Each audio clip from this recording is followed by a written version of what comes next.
Good morning students, मैं Yas Husaini BSc second year की physics class में आपका स्वागत करता हूं। और आज की क्लास में हम जो टॉपिक डिस्कस करने वाले हैं वो है बायस स्टेबिलिटी एंड स्टेबिलिटी फैक्टर, यानी बायस स्थायित्व क्या होता है और स्थायित्व गुणांक क्या होता है, इसके बारे में हम आज डिस्कस करेंगे। ठीक है, तो देखो इससे पहले मैं कुछ बात बताता हूँ आपको। क्या फर्स्ट ये कि जो ट्रांजिस्टर होता है ना, ट्रांजिस्टर को हम किसके लिए काम में लेते हैं? प्रवर्धक के लिए, एम्प्लीफिकेशन के लिए काम में लेते हैं। तो ट्रांजिस्टर के प्रचालन के लिए, यानी कि ट्रांजिस्टर को ऑपरेट करने के लिए, ट्रांजिस्टर के प्रचालन के लिए यानी कि ट्रांजिस्टर को ऑपरेट करने के लिए हम किसकी बात करते हैं? प्रचालन बिंदु, जिसे हम क्या बोलते हैं? क्यू पॉइंट बोलते हैं। प्रचालन बिंदु यानी कि जिसे हम क्या बोलते हैं? क्यू पॉइंट बोलते हैं। कैसा होना चाहिए? नियत यानी कांस्टेंट एवं स्थायी होना चाहिए। ये बात हमें पता होनी चाहिए। मैंने पहले की क्लास में भी इसके बारे में डिस्कस किया है कि हमारा क्यू पॉइंट जो है वो कांस्टेंट होना चाहिए, नियत होना चाहिए, ताकि हम ट्रांजिस्टर को जहां ऑपरेट करने जा रहे हैं सक्रिय क्षेत्र में, वहां हम उसको प्रचालित कर सके, ऑपरेट कर सके, काम में ले सके। ठीक है, जितनी हमारी रिक्वायरमेंट है, जितनी हमें आउटपुट वोल्टेज चाहिए, करंट चाहिए, उस हिसाब से हम क्यू पॉइंट को क्या करते हैं? सेट कर देते हैं। ठीक है, लेकिन क्या होता है जब ट्रांजिस्टर ऑपरेट होता है ना, जब ट्रांजिस्टर को हम काम में लेते हैं, जो ट्रांजिस्टर का प्रचालन होता है ना, वो ताप पर निर्भर करता है। इसका मतलब क्या होता है कि जब हम ट्रांजिस्टर को काम में लेते हैं और अग्र बायस पश्च बायस करते हैं, मैंने बताया था सक्रिय क्षेत्र या एक्टिव रीजन के लिए उभयनिष्ठ आधार यानी एमीटर बेस जंक्शन को, संधि को अग्र बायस करते हैं, और कलेक्टर बेस यानी संग्राहक आधार संधि जंक्शन को हम क्या करते हैं? पश्च बायस करते हैं, रिवर्स बायस करते हैं। ठीक है, तो ऐसा जब हम करते हैं और ट्रांजिस्टर को काम में लेते हैं तो उसमें एक फैक्टर काम में आता है, एक बात काम में आती है, क्या? ताप, टेम्परेचर। ठीक है, तो जो ट्रांजिस्टर का प्रचालन होता है ना, वो ताप पर भी निर्भर करता है। ताप के कारण ये चीजें, जो करंट है, वोल्टेज है, ये चेंज हो जाती है। ठीक है, जिससे क्यू पॉइंट भी हमारे पास बदल जाता है, जिससे क्यू बिंदु भी क्या हो जाता है? विस्थापित हो जाता है, चेंज हो जाता है। हम जहां ट्रांजिस्टर को ऑपरेट करना चाह रहे हैं, जिसके लिए ऑपरेट करना चाह रहे हैं, मतलब जितनी वोल्टेज धारा के लिए, वहां फिर ये ऑपरेट नहीं होता है। ठीक है, वहां हम इसको काम में नहीं ले सकते हैं। तो ऐसी स्थिति में हम स्थायित्व गुणांक के बारे में पढ़ते हैं, स्टेबिलिटी फैक्टर के बारे में पढ़ते हैं। देखो, जैसे हमारे पास है आईसी धारा, अगर हम ताप देते हैं, मान लो ट्रांजिस्टर को ताप मिल जाए, टेम्परेचर मिल जाए, तो उसके कारण जो आईसी करंट होती है ना, वो अस्थायी हो जाती है, बदल जाती है। तो आईसी के अस्थायित्व के लिए, इनस्टेबिलिटी के लिए, आईसी के अस्थायित्व के लिए, यानी कि कहने का मतलब है ताप के कारण जो संग्राहक धारा आईसी होती है ना, वो चेंज हो जाती है। तो वो किन किन कारणों से चेंज होती है वो हम बात करते हैं। 3 स्रोत होते हैं उसमें, हमारे पास 3 सोर्स होते हैं। ठीक है, एक तो होती है आईसीओ करंट। कौन सी होती है? आईसीओ करंट होती है। एक होता है हमारे पास वीबीई, और एक होता है हमारे पास HFE, या फिर हम इसे कह देते हैं बीटा HFE, एक ही बात है। ठीक है, ICO, VBE और HFE, अगर इनमें परिवर्तन होना तो IC करंट क्या हो जाती है? चेंज हो जाती है। और IC करंट अगर हमारे पास चेंज हो गई निर्गत की, तो हमारा क्यू पॉइंट चेंज हो जाता है, बदल जाता है। और Q पॉइंट अगर बदल गया तो जहां हम ट्रांजिस्टर को ऑपरेट करना चाह रहे हैं ना, काम में लेना चाह रहे हैं ना, वो स्थिति हमें प्राप्त नहीं होती है। ठीक है, तो इसके लिए ICO, VB और HFE होता है, जिसके कारण IC चेंज हो जाती है। तो हम लिख सकते हैं कि जो IC करंट होती है ना, वो फलन होती है, फंक्शन होती है, डिपेंड करती है किस किस पर। एक तो ICO करंट पर, इसके बारे में मैं डिस्कस कर चुका हूँ। एक VBE, VBE क्या है? आधार उत्सर्जक वोल्टता। और एक क्या होता है हमारे पास? बीटा। इन तीन बातों पर क्या करती है? डिपेंड करती है। तो देखो, ऐसी स्थिति में हम क्या करते हैं? पार्शियल डिफरेंशियल करते हैं, आंशिक अवकलन करते हैं। ठीक है, आंशिक अवकलन कैसे होगा? देखो, इसको IC को मैं लिखता हूँ डेल्टा IC, IC में चेंज हो रहा है डेल IC अपॉन किसके कारण? एक तो ICO के कारण, और फिर डेल्टा ICO प्लस फिर हमारे पास VB है, IC में ही हो रहा है ना, कैसे लिखेंगे? Del IC upon del VBE और डेल्टा VB। ये कौन सा अवकलन कर दिया हमने? आंशिक अवकलन, पार्शियल डिफरेंशियल। ऐसे ही IC किस पर भी डिपेंड है? बीटा पर। तो delta IC upon del IC upon del beta into delta beta, यानी कि ये IC चेंज होती है, ICO के कारण IC चेंज हो सकती है। Del IC upon del VB क्या बता रहा है? IC किसके अकॉर्डिंग चेंज हो सकती है? VB के कारण। ऐसे पढ़ते हैं ना मैथ में, del Y upon del X। ठीक है, यानी कि Y चेंज हो रहा है विद रिस्पेक्ट टू X। ऐसे ही IC चेंज हो रही है किसके रिस्पेक्ट में? ICO में। IC चेंज हो रही है किसके कारण? VB के कारण। IC चेंज हो रही है किसके कारण? बीटा के कारण। ठीक है, अब ये तीनों चेंज हो रही है ना, इसमें हम स्थायित्व गुणांक के बारे में पढ़ते हैं, स्टेबिलिटी फैक्टर के बारे में पढ़ते हैं, जहां हम तीन स्टेबिलिटी फैक्टर, स्थायित्व गुणांक देखते हैं। एक तो S, एक S डैश और एक S डबल डैश। सबसे पहले हम बात करते हैं कि S क्या होता है। ये जो मैंने दिखाया है यहाँ पर, del IC upon del ICO। ठीक है, del IC upon del ICO, ये फर्स्ट टर्म जो दिख रही है, पहला पद जो आपको दिख रहा है। ठीक है, इसमें एक कंडीशन है, VBE और बीटा जो है वो क्या होने चाहिए? कांस्टेंट होने चाहिए, नियत होने चाहिए। ये स्थायित्व गुणांक का फॉर्मूला होता है। इससे हम पता कर सकते हैं कि कितना स्थायित्व होता है हमारे पास। स्टेबिलिटी फैक्टर बोलते हैं हम इसे। क्या बोलते हैं? Stability factor.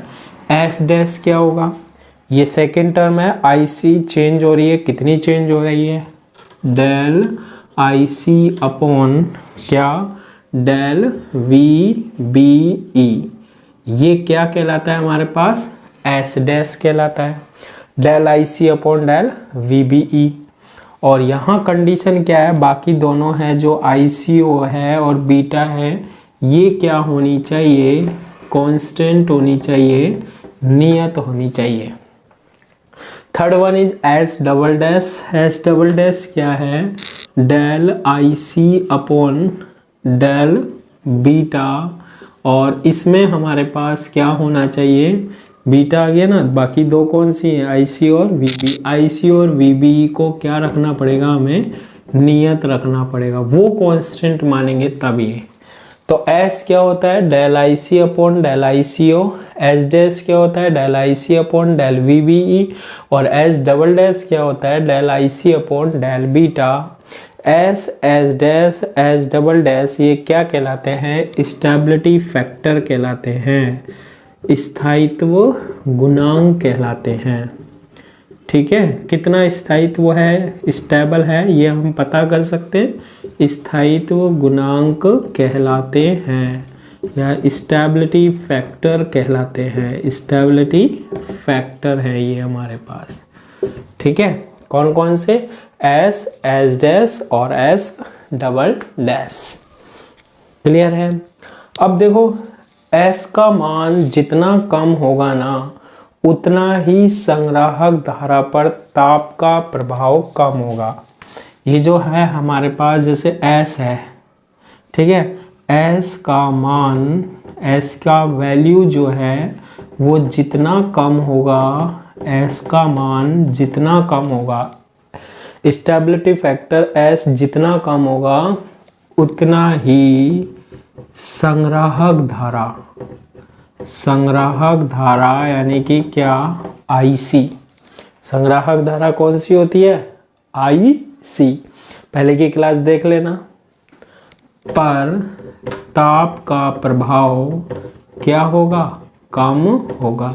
यानी कि एक बात समझ में आ गई कि जो स्टेबिलिटी फैक्टर होते हैं इनके मान क्या होने चाहिए, कम होने चाहिए, ताकि हमारे पास क्या बना रहे, स्थायित्व बना रहे, ट्रांजिस्टर पर टेम्परेचर यानी ताप का इफेक्ट ना पड़े।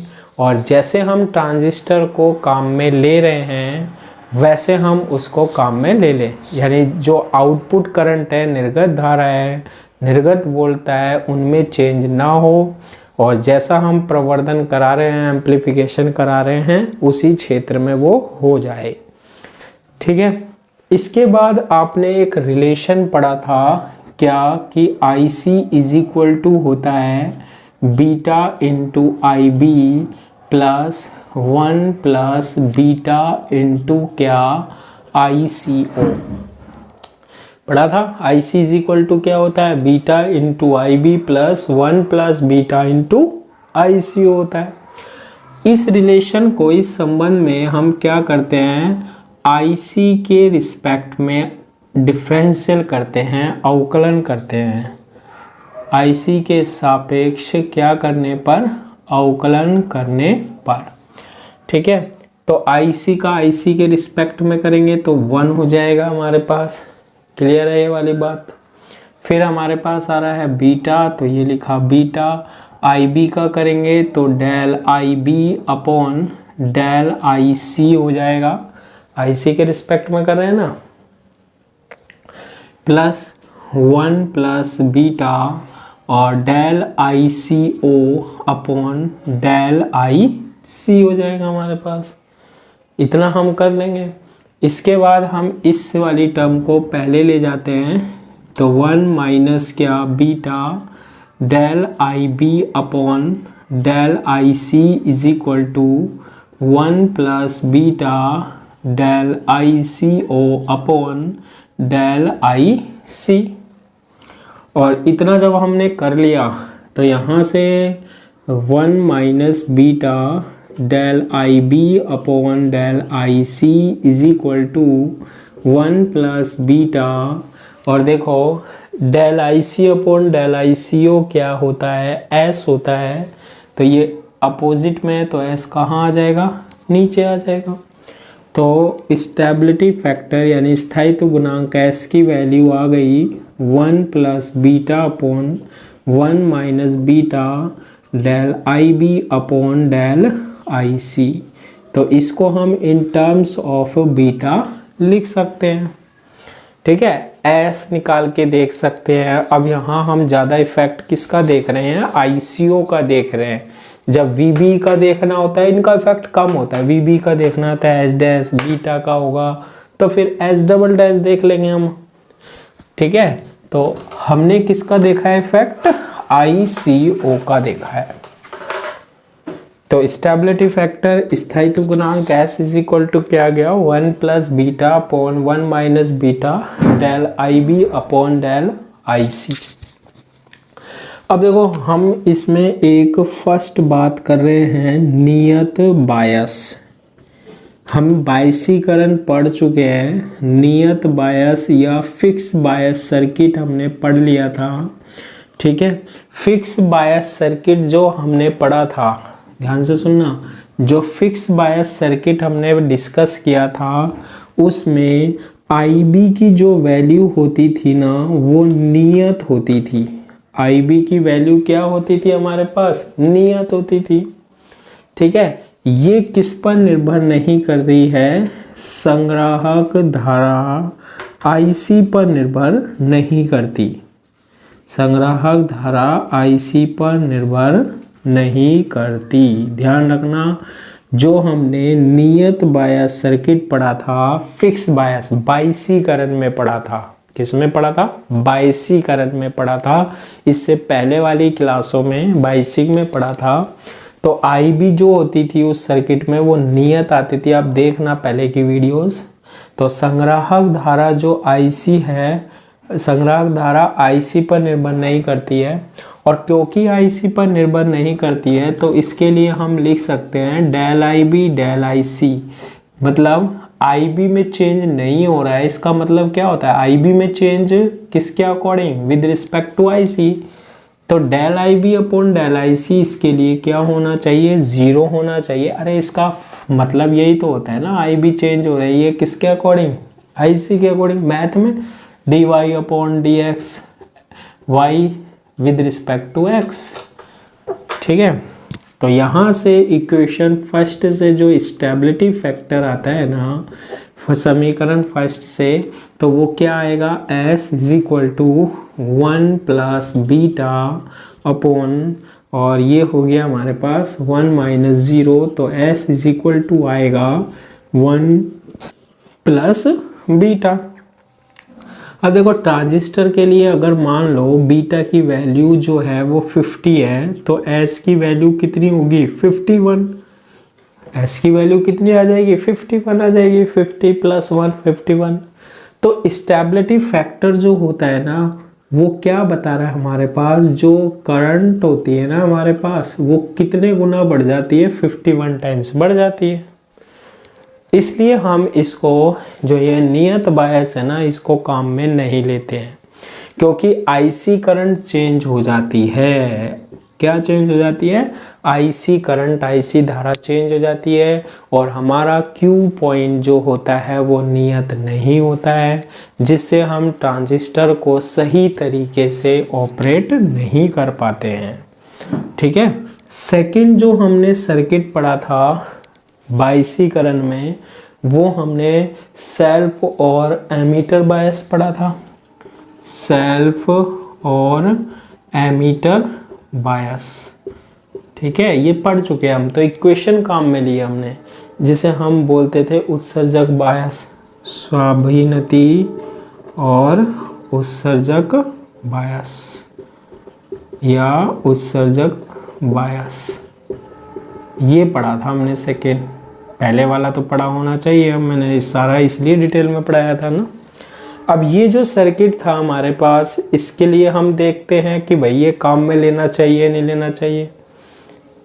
इसके लिए हमारे पास एक इक्वेशन पढ़ी थी हमने, क्या कि VBB इज इक्वल टू क्या होती है? IB into RB। VBB is equal to IB into RB plus VBE plus IB plus IC, IB plus IC। और एक और था हमारे पास क्या? RE। ठीक है, तो आप अगर ये ऐसी इक्वेशन देखना वहाँ निवेशी परिपथ में हमने बना लेना, VBB का मान निकाल लेना उससे, है ना। तो ये स्वाभिनति या उत्सर्जक बायस सेल्फ और एमीटर बायस सर्किट में पड़ी थी। इसके लिए भी हम स्थायित्व गुणांक देखते हैं। स्थायित्व गुणांक जितना कम होगा ट्रांजिस्टर पर ताप का प्रभाव उतना ही कम होगा, जिससे ट्रांजिस्टर की जो धारा है, आउटपुट धारा है, निर्गत धारा है, वो चेंज नहीं होगी। अगर वो चेंज नहीं होगी, वो परिवर्तित नहीं होगी, तो हमारा Q पॉइंट जो है वो स्थिर रहेगा। Q पॉइंट वो पॉइंट होता है जहाँ ट्रांजिस्टर को हमें प्रचालित करना है, ऑपरेट करना है, और अगर वो स्थिर रहेगा, स्टेबल रहेगा, तो हम आसानी से ट्रांजिस्टर को क्या कर सकते हैं, जहाँ काम में लेना है वहाँ काम में ले सकते हैं।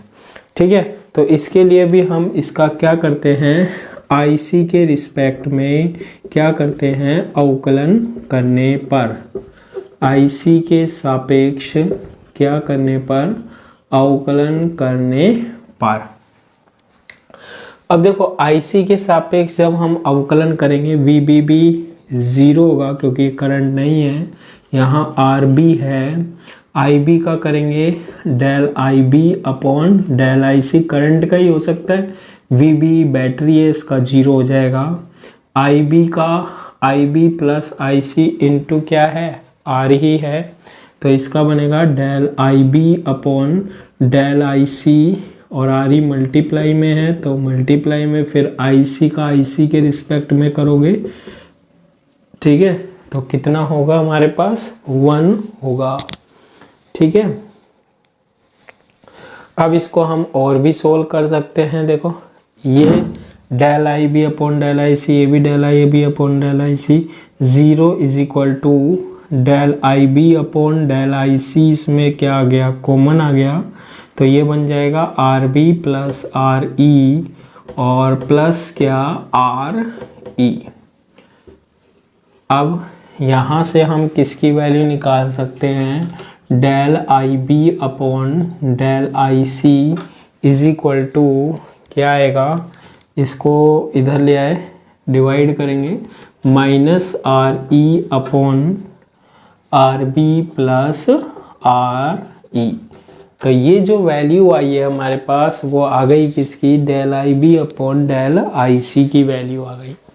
इसको रखते हैं हम इक्वेशन 1 में, फ्रॉम इक्वेशन 1, ठीक है, क्या आएगा हमारे पास, s is equal to 1 plus beta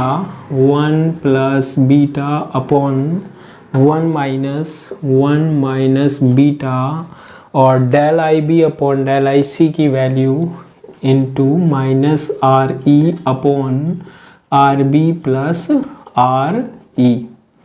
s is equal to 1 plus beta upon 1 plus beta into R E upon R B plus R E, ठीक है। इसमें हम क्या करते हैं, आर ई कॉमन ले लेते हैं, s is equal to 1 plus beta upon 1 plus beta into R E, नीचे क्या कॉमन ले लिया, आर ई, तो क्या बनेगा 1 plus R B upon R E. इतना तो आप मैथ करते ही हो, आर ई से क्या हो गया, आर ई कैंसिल हो गया, तो s is equal to 1 plus beta upon 1 plus beta upon 1 plus क्या बन जाएगा, R B upon R E बन जाएगा। तो ये किसकी वैल्यू आ गई हमारे पास, s की वैल्यू आ गई, स्टेबिलिटी फैक्टर की वैल्यू आ गई उत्सर्जक बायस के लिए। जितना हमारे पास मैंने अभी आपको बताया था, s की वैल्यू जो है जितनी कम होगी उस पर ताप का प्रभाव उतना ही कम पड़ेगा। तो s is equal to 1 plus, अब इसमें हम एक कंडीशन ले लेते हैं। कंडीशन क्या है कि R B upon R E इस तरीके से रखेंगे इनकी वैल्यू कि इसकी वैल्यू 1 से कम हो। तो 1 से कम होगा तो s is equal to 1 plus beta upon इसकी वैल्यू कितनी आएगी, R B upon R E neglect 1, तो ये भी बनेगा 1 प्लस बीटा, तो s इज इक्वल टू क्या आएगा, 1 आएगा, ठीक है। s इज इक्वल टू क्या आएगा, 1 रहेगा। तो इसका जो स्थायित्व गुणांक होगा, स्टेबिलिटी फैक्टर होगा, वो इंक्रीज नहीं हो रहा है। स्थायित्व गुणांक, स्थायित्व जो मिलेगा हमें वो कैसा मिलेगा, अधिकतम मिलेगा। और इसलिए हम इस सर्किट को क्या करते हैं, यूज में लेते हैं, किसके लिए, बाइसिंग के लिए यूज में लेते हैं, ठीक है। इसलिए हम इस सर्किट को बाइसिंग के लिए यूज में लेते हैं। तो ये आज की क्लास में हम डिस्कस करते हैं, कर लिया किसके बारे में, स्टेबिलिटी फैक्टर के बारे में। तो आज की क्लास के लिए इतना ही, थैंक यू।